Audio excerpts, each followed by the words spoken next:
Alright, so we grabbed some lunch, we got our tent set up, got everything set up now. Gathered some wood. We need to get to processing now before it gets dark. It's almost 3 o'clock here up in the mountain. Look at that Coleman tent there. Total piece of crap, but for 75 bucks, I gotta tell you, it has really held up well for holding a few, 2-3 people plus a dog. It's got some holes and stuff in it, but it still sheds water, and you know, when you're budgeting money for high-end knives and other crap, something's got to give. So I haven't been camping in a little while, and I just busted out my GSO 10, which I'm going to be using here. I'm going to do some batoning with it for you guys. But you can see here that I've put this thing through the ringer. Actually, I've been using it and using it. I've had it now for over a year. And this last time, surprising to me, it actually picked up a little bit of rust. There must have been some moisture in the sheath that I didn't get out of there, and I neglected to hit it with any WD-40 when I got back. So yeah, 3V will rust, and you can see here that I do have a little bit of surface rust. No pitting or anything like that, but a little bit of surface rust for sure, which is surprising too still, because I've used this thing in the snow and in the rain, and last time I was out it didn't really rain at all, so but it did manage to pick up some moisture and get a little bit of rust. We'll see if some of that rust doesn't polish off and I start popping it through some logs. If I get it up here to the camera, you can see this 3V's held up really well. It's still decently sharp, but it does have some chips taken out of the edge, where likely, you know, a lot of people have used this, not just me. The ground here is really rocky, so you get through batoning through a log, or you accidentally drop it and that edge ends up on a rock, it's going to chip, 3V or not. But I couldn't really be more satisfied with this knife. I gotta tell you guys, if you guys want a medium to high end knife that you could take out and just wail on and expect that it's gonna hold up and you can count on it, these Survive knives are the way to go. I think I got this one under for pretty reasonable pricing. I think this was like one of the first batches years ago, a year ago or so. So they're a little bit more expensive now, and I believe he also has a bigger version. So this is the GSO 10. It's a 10-inch blade. I think there's a 13 or a 15 or something coming out. I'm gonna have to take a look because I might need to add that to my collection. Look at that micarta, just taking on some sweet wear. I love micarta for the woods. When it's a little bit chilly out, it gives me good grip. It just feels really good in the hand. When it was a little bit chilly out is what I was gonna say. It's not icy cold like, you know, slab of G10 or you know, just a aluminum handle scale or something like that. Anyway, let me use my trusty Ace Hardware saw here and get some of this wood processed up, and then we'll do a little bit of batoning for it. I also have to go find a baton, and for that I like to go and find a sapling that is in a clump of saplings where some of them are going to die off anyway, and I like to use a green sapling as my baton. I'm going to go find one of those, saw some of this wood up, because watching me saw probably isn't that exciting. Come back and we'll baton a few pieces with this girl, and it hasn't been touched up since I've gotten it. We'll see how it does after about a dozen outings now. Anyway, stay tuned. I'll be right back with the video, and we'll cut out all the boring stuff. Hey guys, I got some of this wood sawed up, ready to baton. It's a little bit rotted. It's not the best stuff, but for the first night out, I'll maybe find some better stuff tomorrow. I'm going to get in there and baton it. But before I do that, I want to prep my baton. So I told you I went and grabbed myself a little green sapling, chopped it down, cleaned it. One of the nice things, a couple of the nice things about using green wood for baton is, one, it's a little bit springier, so it'll hold up through beating on the knife. You know, pretty much the whole weekend it'll hold up, and it's really straight. It doesn't have a lot of knots or branches. Branches are easy to knock off, so it makes it really easy on your hand when you get it in there. This one here needs to be trimmed down a little bit. I thought we'd just do a slight little little cutting demo with this GSO 10. See how she does. I threw this little sapling. Now I like to cut, of course, away from my body.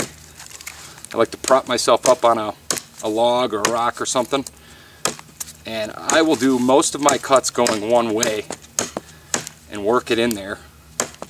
Letting the knife, the trick is to let the knife, the weight of the knife do the work.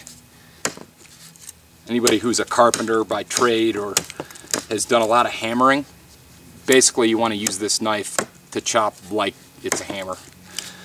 You'll save a lot of energy if you just let the knife do the work. And then once I get a good bite into it, I'll go back the other way. You get the picture. Real minimal energy needs to be used. I see a lot of YouTube videos where guys are just, they go out in the woods and they just got their first fixed blade and they just go to town using their whole body's strength trying to hack down a little tree or something. And you'll get it done, but you use a lot more energy doing that. Now of course I'm vehicle camping, so I could have brought a chainsaw and just not bothered with batoning at all, but I like to keep my practice in and use some of my gear. Hashtag use your shit, right?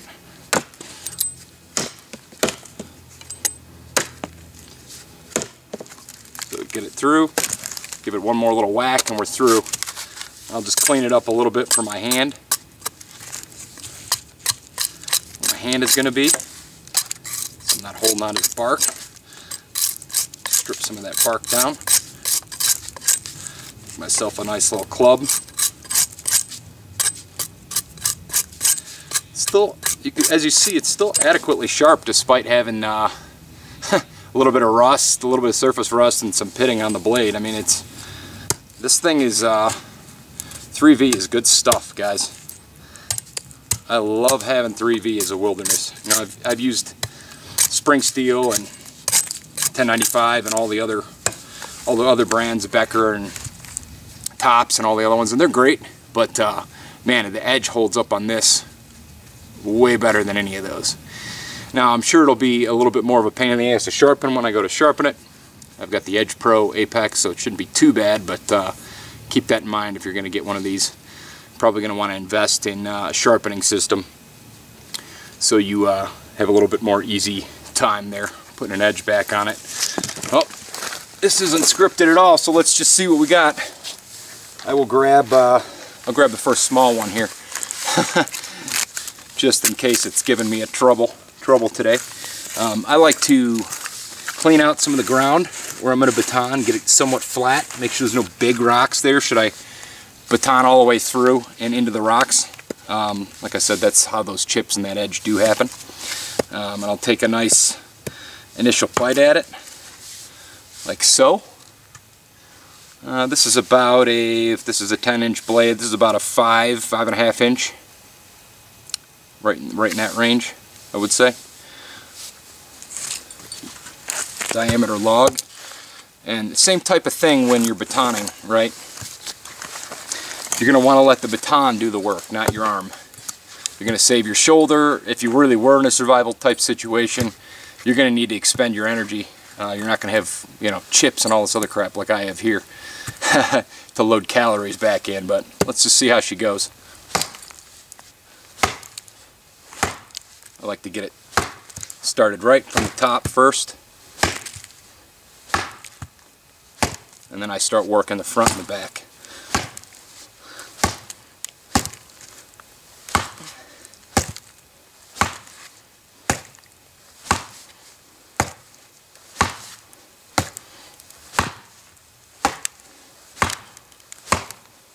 Starting to go.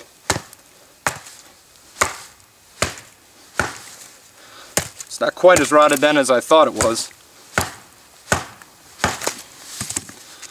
Success. Now one of the main problems you're going to have, depending on where you're camping, is a lot of this wood has a lot of knots in it. Knots are the enemy of batoning, for sure. So at this point, this piece would be pretty good. I got some nice dry heartwood here. Like I said, it does rain up here quite a bit, so it does help breaking some of these initial pieces at least open to get some of that dry wood on the inside. So I'll take a couple more whacks out of it and give myself some kindling to get my fire started here. You can see you get really nice little pieces ready to go.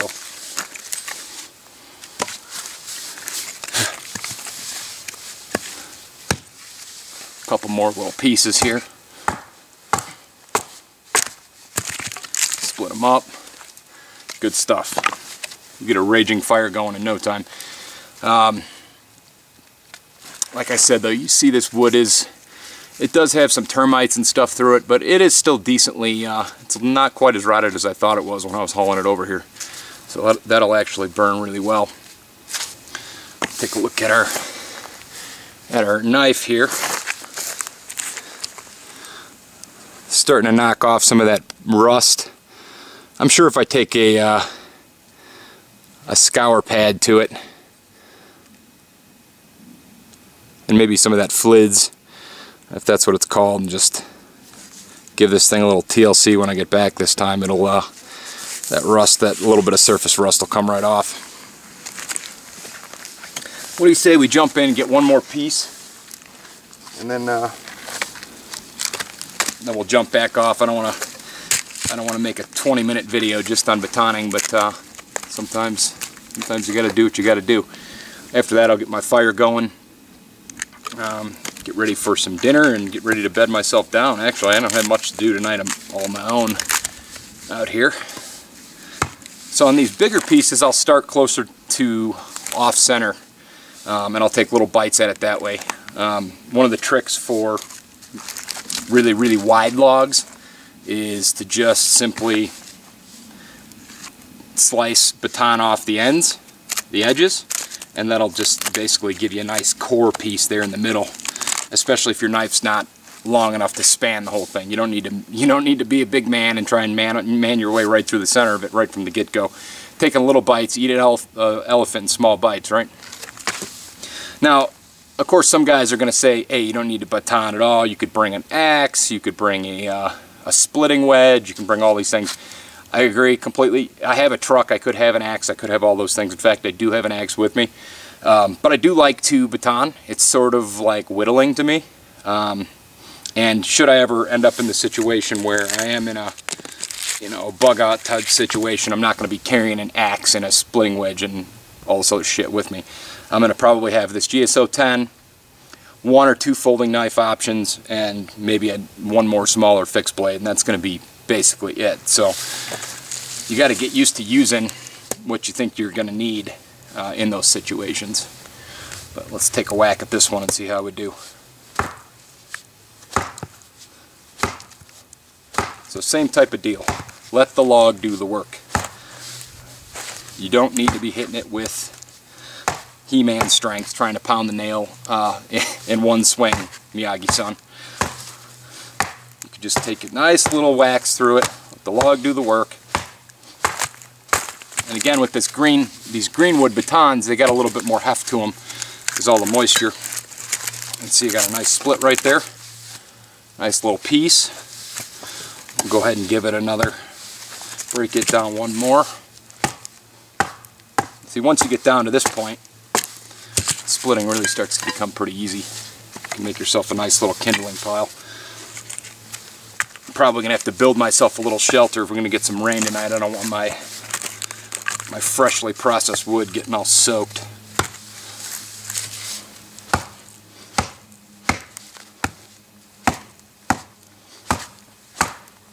Right through it.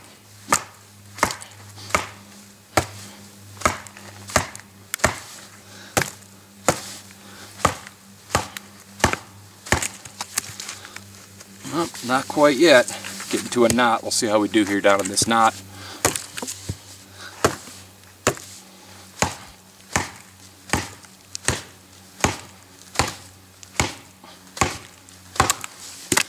Split it. Almost. There we go. So there you go. Consider this my field review of the GSO 10. A lot of guys do tabletop reviews, right? You want to see, some guys want to see this stuff actually be put to use and know that a lot of my gear doesn't just sit in a safe. Some of my gear does. don't get me wrong, I do have some collector knives and some stuff that I keep basically under lock and key. But for the most part, I buy stuff to use it. So GSO 10, fantastic option. I would think any of the Survive Knives options would be great to have. I really would like to have probably a 5 or 6 inch and then the bigger one as well, just to kind of have a whole companion set of these. And maybe I'll, after I get back, I'll start looking into getting one of those to add it and maybe do another field review there for you. Would be nice if it had a little bit of jimping up here for the thumb. That's just personally, that's just a personal preference. I don't find it really hinders my use of the knife very much. This forward choil is very functional. Even with the glove finger, it gets right in there. No issue about getting your finger towards the edge. You can kind of get your pinch grip and do some finer work with it, some finer chopping. It does have a little bit of a divot right here, so your thumb does kind of rest really nice in there. I might put some grip tape in there just to give myself a little bit of traction when I'm using it. When this knife gets fairly wet, the micarta gets a little bit slippery. So you know, I know I'm jumping around a little bit here on this review, but I wanted to touch a few points on the knife and actually, like I said, show it being used. So right, like a hot knife through dry wood? No. Real knee slapper, right?